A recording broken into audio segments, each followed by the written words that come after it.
Hello friends, देखिए आज हम पढ़ने वाले हैं हाइजेनबर्ग अनसर्टेनिटी प्रिंसिपल, यानी कि हाइजेनबर्ग का अनिश्चितता का सिद्धांत। अब देखिए यहाँ तक ये लॉ सबको पता है जो आप 12वीं क्लास तक पढ़ते आए हो।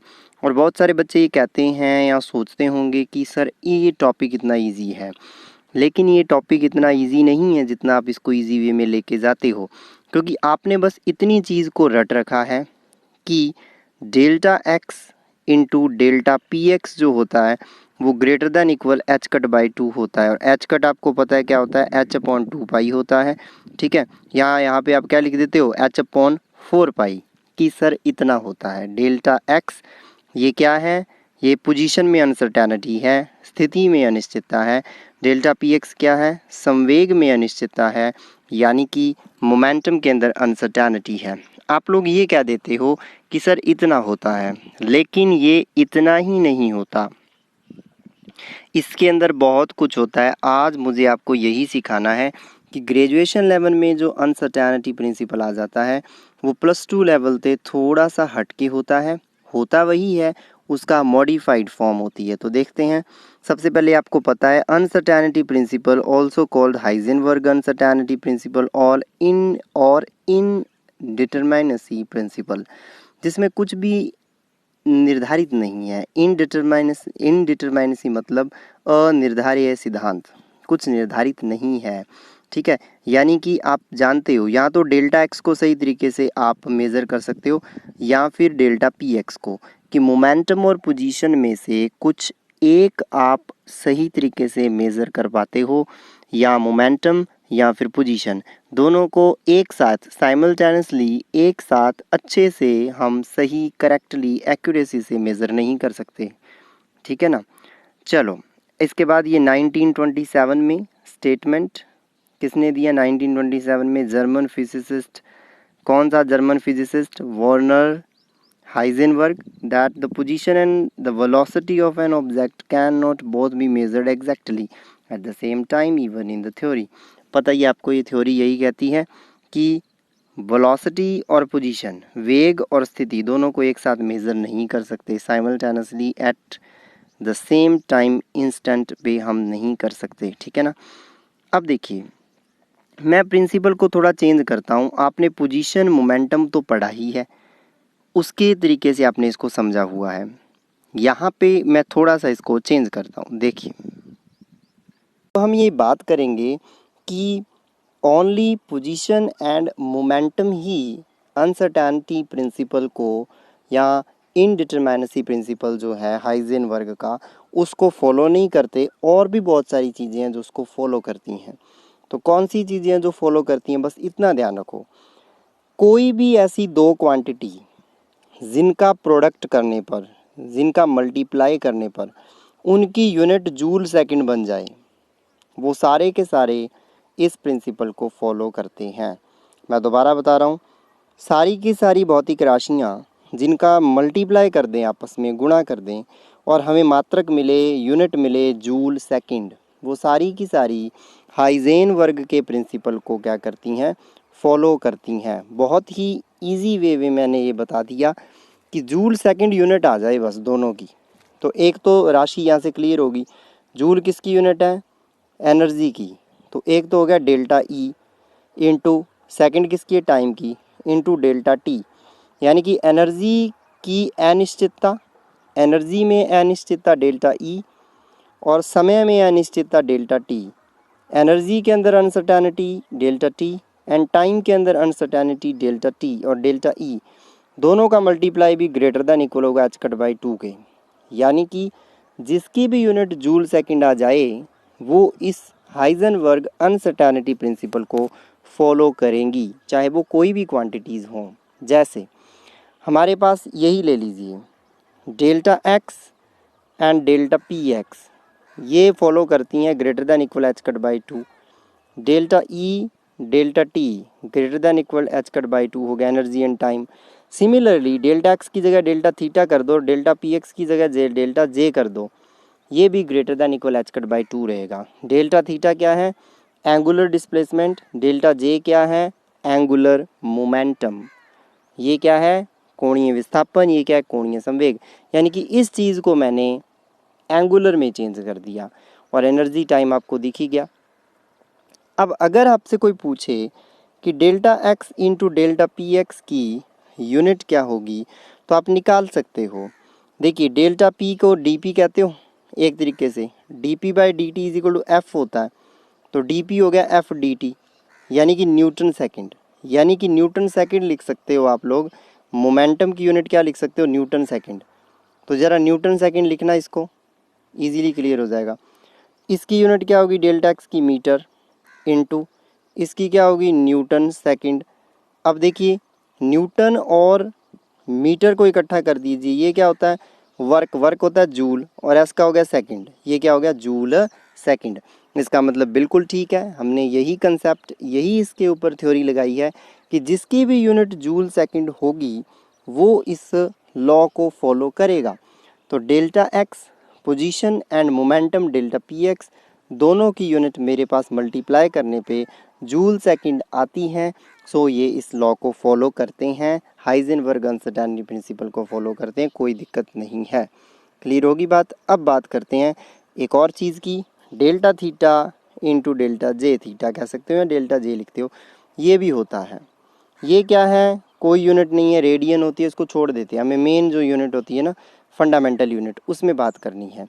फिर यहाँ आ जाइए, डेल्टा जे डेल्टा जे होता है एंगुलर मोमेंटम, और एंगुलर मोमेंटम क्या होता है, आर क्रॉस पी होता है, पता है ना आपको, J is equal to r cross p होता है। आर क्रॉस पी होता है, आपको पता है ये बहुत अच्छे से। आर की यूनिट क्या होती है, इसकी यूनिट हम निकाल चुके हैं, पी की न्यूटन सेकंड, तो इसको न्यूटन सेकंड लिखो, इसको मीटर लिखो, वही चीज़ बन जाएगी बिल्कुल सेम। यानी कि newton second into metre, newton metre क्या हो जाएगा, जूल सेकंड बन जाएगा, क्योंकि पी क्या होता है, न्यूटन सेकंड, आर होता है मीटर, तो न्यूटन सेकंड इंटू मीटर हो गया, सेम पिछले वाला यूनिट बन जाएगा। तो इस तरीके से आपके पास ये बात बहुत अच्छे से क्लियर हो गई। मुझे नहीं लगता इसमें कोई भी डाउट होगा, बहुत अच्छे से बात क्लियर होगी कि वो सारी की सारी क्वांटिटीज़ जिनका मल्टीप्लाई करने पे यूनिट क्या आ जाती है, जूल इंटू सेकंड आ जाती है, वो हाइजेनबर्ग अनसर्टेनिटी प्रिंसिपल को क्या करते हैं, फॉलो करते हैं। तो ये चीज़ आपके पास क्लियर हो जाती है। अब देखिए यही चीज़ लिखा हुआ है हमने यहाँ पे, इजीली क्लियर होगी। Two quantities having unit joule second of their product can not be measure accurately at any same instant of time. Accurately measure नहीं की जा सकती वो, मतलब दोनों फॉलो करती हैं इसको। That is there is uncertainty in measurement of these quantities and their product is always greater than or equal to h cut by 2 since unit of h cut is also joule second। h cut की unit की भी joule second, h cut की unit भी joule second होती है। कैसे, energy क्या होती है, h न्यू, h की यूनिट और h cut की यूनिट एक ही बात है, एनर्जी h न्यू होती है। h की वैल्यू क्या आएगी यहाँ से, E बाय न्यू, एनर्जी की यूनिट क्या होती है, जूल। अब न्यू क्या है आपको पता है, 1/न्यू is equal to time period T होता है। इसका मतलब इसको मैं एनर्जी इंटू टाइम पीरियड लिख सकता हूँ, ET, तो जूल सेकंड। तो एच कट की यूनिट जूल सेकंड होती है और ज़रूरी भी है ये। एच कट कितना होता है, h/2π। एच की वैल्यू आपको पता है 6.62 इंटू 10⁻⁻34 जूल सेकंड, उसमें डिवाइड कर दो 2π का, 2π का मतलब 2 इंटू 3.14, सॉल्व करते हैं आंसर आ जाता है 1.054। 10 की पावर एज इट इज़ रहती है, तो ये देखिए लिखा हुआ है यहाँ पे 1.054 इंटू 10⁻⁻34 जूल सेकंड। हिंदी में देख सकते हो, दो राशियाँ जिनके गुणनफल का मात्रक जूल सेकंड होता है एक साथ शुद्धता से नहीं मापी जा सकती, अर्थात ऐसी राशियों के मापन में कुछ अनिश्चितता अवश्य होती है। इनका गुणनफल h कट बटे 2 से अधिक या बराबर होता है। h कट का मात्रक लिखा है नीचे। अब देखिए ये क्वांटिटीज़ कौन कौन सी मैंने आपको बता दिया। Momentum and position, delta P delta R greater than h cut by 2, h cut by 2 को h/4π लिख सकते हैं।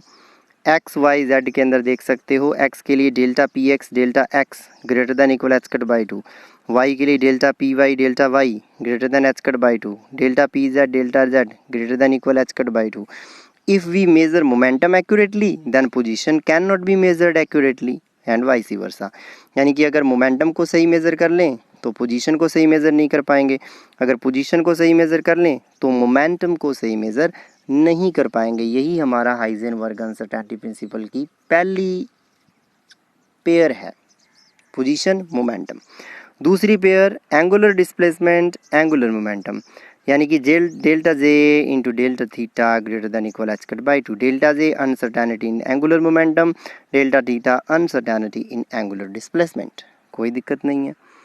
And third energy and time, delta E into delta T greater than equal H cut by 2। ठीक है, हो गया clear. बस joule second याद रखना है और ये 3 पेयर हैं जो ये तीनों आपको याद रखने पड़ेंगे। अब देखिए, अब मेन चीज़ जो है हाइजेनबर्ग प्रिंसिपल की एप्लीकेशंस, ये बहुत इम्पॉर्टेंट है। पहले मैं 5 एप्लीकेशंस यहाँ लिखी हैं, कुछ न्यूमेरिकल भी इसके करेंगे जो पेपर में आ जाते हैं। कॉम्पटन इफेक्ट के बाद यही टॉपिक इम्पॉर्टेंट पड़ता है आपका, जहाँ पर आप स्टार्ट करते हो डेवलपमेंट ऑफ क्वांटम फिजिक्स के अंदर, मतलब जो आप बिल्कुल क्वांटम फिजिक्स की फर्स्ट यूनिट स्टार्ट करते हो यहाँ से। देखिए इसमें क्या आ जाएगा, काफ़ी ईजी वे में रहेगा। पहले तो to prove non existence of electron inside the nucleus, नाभिक में इलेक्ट्रॉन का अस्तित्व क्यों नहीं होता, पहला क्वेश्चन यही बहुत बार आता है। ये पहला इसका क्या है, एप्लीकेशन है कि नाभिक में इलेक्ट्रॉन क्यों नहीं होता। फिर ग्राउंड स्टेट एनर्जी कैलकुलेट करनी है किसी भी सिस्टम की, हम करेंगे सिंपल हार्मोनिक ऑसिलेटर की। उसका तरीका मैं आपको बता दूंगा, कैसा भी न्यूमेरिकल आ जाए आप एनर्जी कैलकुलेट कर सकते हो। फिर फर्स्ट बोहर रेडियस की कैलकुलेशन कैसे करते हैं, A0 जो होता है 0.529 एंगस्ट्रॉन्ग, पता है ना आपको बोहर रेडियस। पहली जो होती है कक्षा फर्स्ट ऑर्बिट हाइड्रोजन की, उसकी रेडियस इतनी होती है, वो है। कैलकुलेशन ऑफ स्पेक्ट्रल विड्थ, ये स्पेक्ट्रोस्कोपी में आ जाता है आपके। और फिर calculation of life time of एलिमिनेटरी particle, कोई भी पाई 0, pi plus, pi minus, gluon, ठीक है ना, कोई भी पार्टिकल आ जाए, क्वार्क आ जाए, कोई भी पार्टिकल आ जाए, उसका लाइफ टाइम कैसे फाइंड करना है वो है। शुरू करते हैं। पहला पॉइंट बहुत इंपॉर्टेंट पॉइंट है कि नाभिक के अंदर इलेक्ट्रॉन क्यों नहीं होता, non existence of electron inside nucleus, nucleus के अंदर हमें क्यों नहीं इलेक्ट्रॉन मिलता, वेरी इंपॉर्टेंट क्वेश्चन। देखिए एग्जाम्पल से समझा रहा है, ये एग्जाम्पल नहीं है, टॉपिक ही समझिए। एक typical atomic nucleus is about 5 × 10⁻⁻15 metre in radius, यानी कि 5 फेम्टोमीटर की रेडियस लगभग मानी जाती है एक नाभिक की। ठीक है, इसका मतलब नाभिक के अंदर अगर एक इलेक्ट्रॉन है तो वो ज़्यादा से ज़्यादा एक इलेक्ट्रॉन की स्थिति के अंदर अनिश्चितता, पोजीशन के अंदर जो अनसर्टेनिटी आ सकती है पोजीशन में, वो डेल्टा एक्स इतनी ही आ सकती है, क्योंकि वो रेडियस से बाहर तो जा नहीं सकता। ज़्यादा से ज़्यादा वो अनसर्टेनिटी उसके डेल्टा एक्स में इतनी ही हो सकती है। अब आपको पता है delta p x into delta x greater than equal H cut by 2 या H by 4 pi. Delta x को नीचे ले जाइए, डेल्टा पी एक्स मिल जाएगा, क्योंकि ये साइज होता है न्यूक्लियस का। तो use the uncertainty principle to place lower limit of energy, सीधी सी बात है, ये अनसर्टेनिटी है डेल्टा एक्स, तो यहाँ से डेल्टा पी एक्स निकल जाएगी, कितना आ गया 1.1 × 10⁻⁻20 किलोग्राम मीटर पर सेकेंड। एच कट की वैल्यू रख दी 1.054 × 10⁻⁻14, 2 एज इट इज़ पड़ा है। डेल्टा एक्स की वैल्यू ये रख दी जो हमारे पास है, सॉल्व किया आ गया 1.1 × 10⁻⁻20 से ग्रेटर देन आ गया delta p x, delta P. अब देखिए अगर ये मोमेंटम इलेक्ट्रॉन का मान लिया जाए कि न्यूक्लियस में इतना मोमेंटम होता है इलेक्ट्रॉन का, अब मोमेंटम अगर हमें पता हो तो हम एनर्जी निकाल सकते हैं। काइनेटिक एनर्जी क्या होती है, पीसी होती है कि नहीं, तो पीसी होती है, पता है ना आपको। काइनेटिक एनर्जी क्या होती है, E = PC होता है एक इलेक्ट्रॉन के लिए जब निकालेंगे। तो देखिए P की वैल्यू हमारे पास है ये, C आपको पता है 3 × 10⁸। सॉल्व किया तो 3.3 × 10⁻⁻12 जूल आ गया। मैं ज़्यादा इतनी थ्योरी ना बताऊँ, सीधा बता देता हूँ कि मोमेंटम में अनसर्टेनिटी पता चल गई। अगर ये मोमेंटम मान लिया जाए P की वैल्यू, तो काइनेटिक एनर्जी होती है P × C। आप आइंस्टीन की थ्योरी में पढ़ते हो, Einstein special theory of relativity में। अब इसका मतलब P की वैल्यू रखी ये, C की वैल्यू रखी थी 3 × 10⁸, ये आ गया। इसको चेंज कर लीजिए जूल को इलेक्ट्रॉन वोल्ट में, तो इसके अंदर डिवाइड कर दीजिए 1.6 इंटू 10⁻⁻19 का। ये होता है ना 1 इलेक्ट्रॉन वोल्ट, ये को लिखा हुआ 1.6 इंटू 10⁻⁻19 जूल। तो 1 जूल क्या हो जाएगा, इसका डिवाइड हो जाएगा इसमें। इसका मतलब इसके अंदर जब डिवाइड करेंगे इसका, तो ये आ जाएगा 20 गुणा 10⁻6 इलेक्ट्रॉन वोल्ट। कैसे आ जाएगा, देखिए ये 12 है माइनस का, ये माइनस का 19 ऊपर जाएगा तो 12 प्लस 19, माइनस का 12, ये 19 ऊपर जाके प्लस का हो जाएगा। ये कितना बचेगा आपको पता है, 7 बचेगा। और 1.6 का बिल्कुल डबल होता है 3.2, तो इसको 2 से काट दिया ऑलमोस्ट। और यहाँ क्या बचेगा, 7 का एक इधर ले आई 20, तो 6 बच गया। तो 20 इंटू 10⁻6 इलेक्ट्रॉन वोल्ट आपके पास क्या बच गया, यानी कि 20 मिलियन इलेक्ट्रॉन वोल्ट एनर्जी एक इलेक्ट्रॉन की काइनेटिक एनर्जी ये बच गई है। ठीक है ना, या इससे ज़्यादा भी हो सकती है। देखिए ये भी हो सकती है इससे ज़्यादा। अब देखो 20 से ज़्यादा ही आ रही है क्योंकि 3.3 है, तो 20 नहीं आएगी, 21 के करीब आएगी। लेकिन ये कहते हैं कि experiment shows that the electron emits by certain unstable nucleus never have more than small fraction of this energy. यानी कि जो इलेक्ट्रॉन किसी भी न्यूक्लियस का जब न्यूक्लियस जब टूटता है एक्सपेरिमेंट के अंदर, तो उसमें जो इलेक्ट्रॉन निकलते हैं, कोई भी एक्सपेरिमेंट करें हम जिसमें न्यूक्लियस टूटे या एटम टूटे, कुछ भी टूटे, उसमें जो इलेक्ट्रॉन निकलते हैं ना, उसकी एनर्जी 20 मिलियन इलेक्ट्रॉन वोल्ट से ज़्यादा होती नहीं है। लेकिन ये तो कहता नहीं, न्यूक्लियस के अंदर एनर्जी तो इसकी 20 से ज़्यादा आ रही है, 20 से ज़्यादा आ रही है। इसका मतलब ऐसा हो ही नहीं सकता, क्योंकि कभी भी एक्सपेरिमेंट में ये प्रूव ही नहीं हो पाया कि इलेक्ट्रॉन की एनर्जी 20 मिलियन इलेक्ट्रॉन वोल्ट से ज़्यादा भी हो सकती है। इलेक्ट्रॉन की एनर्जी कभी भी आपको यही लिखना है बस, 20 मिलियन इलेक्ट्रॉन वोल्ट से ज़्यादा नहीं हो सकती, कभी भी नहीं हो सकती। इसका मतलब ये हमारा कैलकुलेशन गलत है। इसका मतलब इलेक्ट्रॉन, यही मानना पड़ेगा कि इलेक्ट्रॉन न्यूक्लियस में नहीं होता, क्योंकि अनसर्टेनिटी की जो वैल्यू है ना डेल्टा एक्स की, वो ज़्यादा करनी पड़ेगी, फिर ही ये बात सही बैठेगी। तो बिल्कुल क्लियर होगी बात। तो यहाँ पे हमने कुछ भी नहीं किया, इलेक्ट्रॉन न्यूक्लियस में नहीं पाया जाता, एग्जिस्ट नहीं करता न्यूक्लियस के अंदर इलेक्ट्रॉन, सॉरी एटम नहीं, इलेक्ट्रॉन न्यूक्लियस में एग्जिस्ट नहीं करता, ये बताया है। और उसके लिए हमने यही यूज़ किया है कि डेल्टा पी जो है वो हमने निकाला H cut by 2 delta x से। डेल्टा एक्स ये है न्यूक्लियस का साइज़, इतना आया, उससे एनर्जी निकाली is equal to p c kinetic energy greater than equal this. तो ये आ गई मिलियन इलेक्ट्रॉन वोल्ट में 20 से ज़्यादा, और हमने देखा कभी 20 से ज़्यादा नहीं होती। Second application, calculation of ground state energy of a system. Ground state energy कैसे निकालोगे, देखो हैमिल्टोनियन दिया याद रखो, बस हैमिल्टोनियन याद रखो। क्या होता है हैमिल्टोनियन, आपको ये पता भी है। हैमिल्टोनियन क्या होता है आपको पता है, p square by 2m kinetic energy plus potential energy v r, ये होता है। अब हमारे पास पोटेंशियल एनर्जी है नहीं, कोई दिक्कत नहीं। आर, अब देखो पी को डेल्टा पी लिख दो और आर को डेल्टा आर लिख दो। पोटेंशियल एनर्जी कुछ भी दी होगी क्वेश्चन में कुछ भी दी होगी, जैसे सिंपल हार्मोनिक ऑसिलेटर ले लो, तो उसके लिए क्या होती है आपको पता है, अब ये m omega square x square होती है, के एक्स स्क्वायर, के को एम ओमेगा स्क्वायर लिख देते हैं। तो उसको लिखोगे m omega square delta x की whole square, m omega square delta x की होल स्क्वायर लिख दोगे। इसका मतलब ये डेल्टा एक्स आ गया और यहाँ पे डेल्टा पी आ गया, तो इस तरीके से लिख देते हैं। एक्स को डेल्टा एक्स यानी कि वाई को डेल्टा वाई, जेड को यानी कि सीधी सी बात है आर को डेल्टा आर लिख देते हैं, ये देखिए यहाँ लिखा हुआ। और ये चीज़ पी को डेल्टा पी लिख देते हैं, ये आ गया। और फिर मुझे पता है अनसर्टेनिटी प्रिंसिपल ये होता है, यहाँ से कोई भी एक रख दीजिए। मैंने डेल्टा पी निकाल के यहाँ पे पुट कर दिया, ये सारी इक्वेशन डेल्टा आर में हो जाएगी। सारी इक्वेशन जब डेल्टा आर में होगी तो इसका first differentiation with respect to delta r 0 कर दो, क्योंकि minimum energy, ground state energy minimum होती है। मिनिमम और मिनिमम एनर्जी या मैक्सिमम एनर्जी के केस में क्या होता है, पहला डिफरेंशिएशन 0 कर दिया, और मिनिमम एनर्जी है दूसरा डिफरेंशिएशन पॉजिटिव कर दो, तो यहाँ से आंसर आ जाएगा। तो कोई भी न्यूमेरिकल हो तो मिनिमम एनर्जी यहाँ से क्या आ गई, आपको आर की कोई भी वैल्यू मिल जाएगी, R0 जब सॉल्व करोगे, आर को R0 रख दो ई के अंदर, तो ई मिनिमम मिल जाएगी, कोई दिक्कत नहीं है।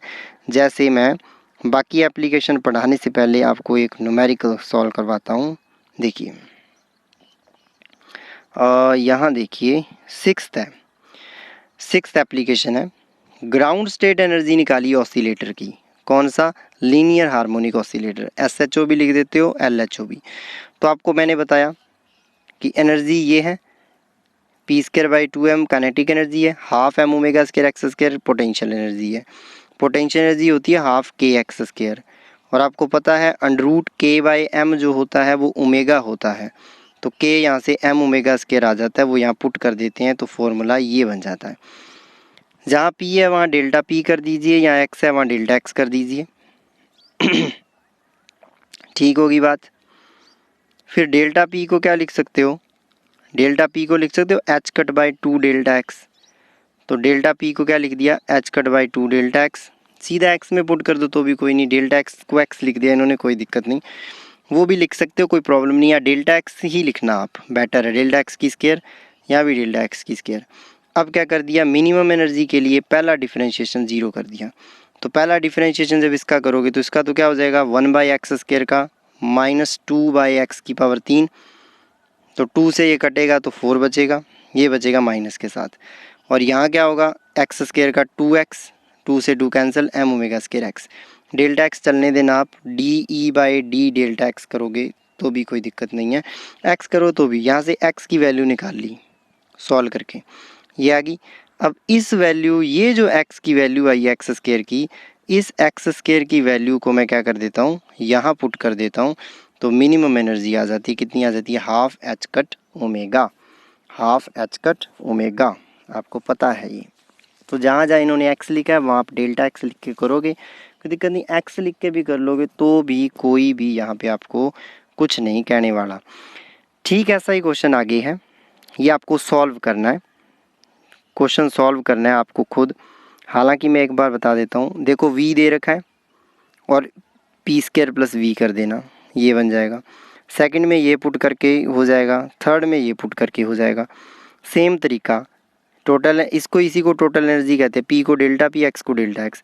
उसके बाद क्या करना है? DE/d डेल्टा x कर देना है 0, वहाँ से कुछ रिजल्ट आ जाएगा। और उसके बाद क्या करना है? जो भी वहाँ से x की वैल्यू आती है, मिनिमम x या डेल्टा x की जो भी वैल्यू आती है, वो डेल्टा x की वैल्यू यहाँ पुट कर देना, E मिनिमम आ जाएगी। ठीक है, तो ये बहुत इजी है, देख सकते हो। ये न्यूमेरिकल सॉल्व करना है इसको। सेकंड पार्ट इजीली इसको आप कर सकते हो, देखिए। ठीक है, अब हमारे पास इसकी ये न्यूमेरिकल हो गया, और ये हमने एक एप्लीकेशन और पढ़ ली। अब 2-3 एप्लीकेशन बची, उसको ख़त्म कर देते, फिर टॉपिक आपका ये क्लोज हो जाएगा। देखिए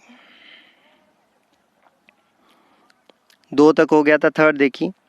फर्स्ट बोहर रेडियस निकालते हैं, सीधा याद रखना, कुछ नहीं करना। एनर्जी जहाँ पे मिनिमम है वहाँ पे डेल्टा आर निकाल लो, सेम पिछले तरीके से।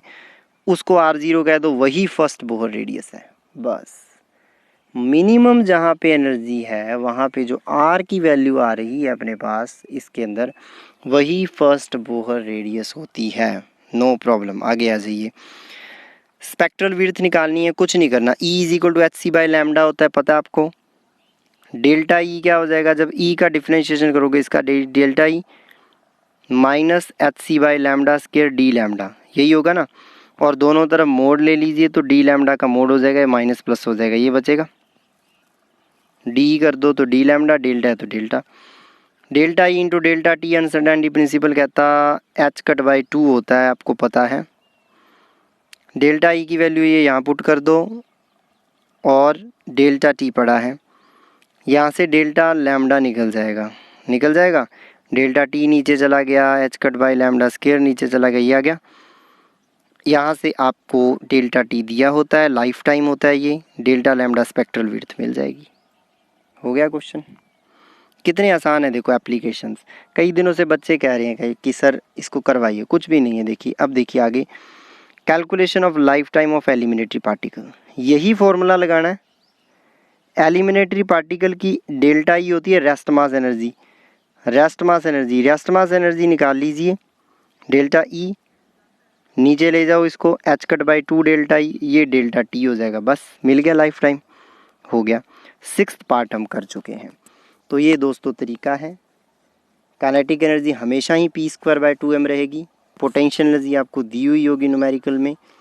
पोटेंशियल एनर्जी और काइनेटिक एनर्जी दोनों को रख के पहला डिफरेंशिएशन आर के विद रिस्पेक्ट, क्योंकि delta p into delta r is equal to h cut by 2 put करके वहाँ से डेल्टा पी निकाल के ऊपर पुट कर दो, सारी इक्वेशन डेल्टा आर में कर दो, डेल्टा आर के विद रिस्पेक्ट डिफरेंशिएशन 0 कर दो, आंसर आएगा वहाँ से वो बोर रेडियस आती है r is equal to r 0, ठीक है, उसको पुट कर दो, ई में वो आ जाती है ई मिनिमम एनर्जी। सारे पॉइंट क्लियर हो गए यहाँ से।